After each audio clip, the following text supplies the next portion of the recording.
Last Friday, lumapit sa aking programa si Muhammad Alfad na taga-barangay Sinunok, Zamboanga City. Humihingi po siya ng hustisya dahil sa namatay ang kanyang ama na si Jerry Alfad, ang kanyang kapatid na 12 taon na si Salam Alfad at kanyang pinsan na si Reynan Alfad. At nasa hospital naman ang dalawang kamag-anak dahil sa isang operation ng AFP at PNP kung saan isang Saddam Siddiq ay ang subject ng isang warrant. Natutulog na po yung papa ko, yung kapatid ko, yung mama ko, pati yung dalawang sisters ko, at saka yung pinsan ko. Bigla po may putok na narinig. Sabi po ng mga pumasok ma'am sa loob, dapa daw po, dapa, labas. Yung pinsan ko po natamaan. Madami po sila ma'am. Mga 20 ganyan yung labas-pasok po. Nilagyan ako ng firewire ma'am sa kamay ko.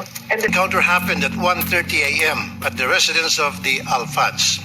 According to survivor Muhammad, natutulog ng ilan sa kanilang pamilya noong panahon na yon na makarinig siya ng tunog na parang umuulan.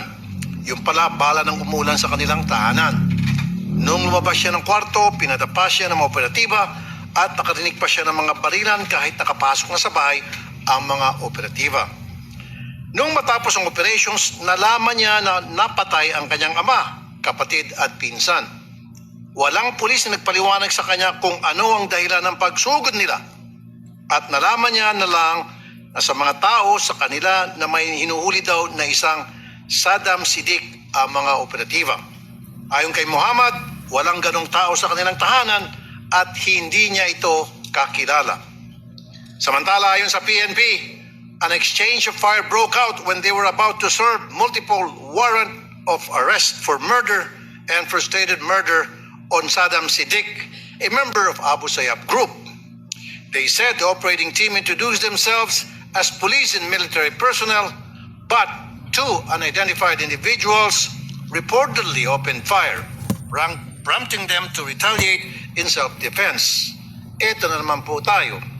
Sa ngalan ng self-defense, namatay ang 3 inosenteng sibilyan. Ang masakit dito, kinumbirma pa ng investigators na wala sa lugar si Saddam Siddiq at hindi pa rin ito nahuhuli.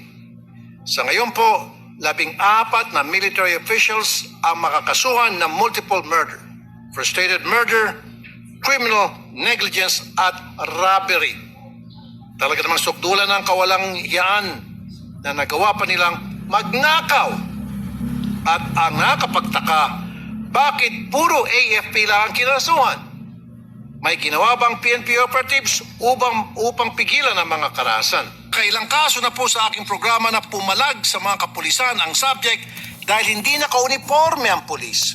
Walang dalang warrant at walang paliwanag sa subject. Kaya naman pumapalag ang mga tao dahil hindi nila alam kung sino ang sumusugod sa kanilang tahanan at kung bakit at kung ano na po ang nangyayari.